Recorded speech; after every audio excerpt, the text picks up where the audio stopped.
קוראים לי ברק ואני עובד בתשתיות כבר 6 שנים בתור מפעיל, והחלטתי ללכת לתחום של מנהלי העבודה כי כל נושא היצירה בעצם זה משהו שמדבר אליי, והחלטתי לפנות למכללה.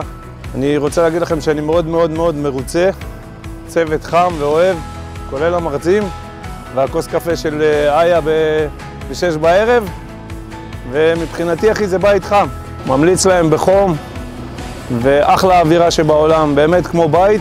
אין הרגשה שאתה בא לבית ספר, זה אווירה ממש של בית, מעבירים את הקורס, כולל תמים המרצה שהוא אחלה בן אדם, ועד למנהל המכללה, כולם אנשים טובים. יש הרבה נוסחאות שירדו איתנו, לדקויות, וממש ממש ממש מלמדים אותך הכל מאלף עד תף. נושא הבטיחות אצלנו בכל אופן בשטח הוא נושא מאוד חשוב. מקפידים פה על כל נושא הבטיחות, גם במכללה זה דברים עיקריים שכל הזמן חוזרים עליהם. סקניה, פול טריידר. את רוצה לנהוג?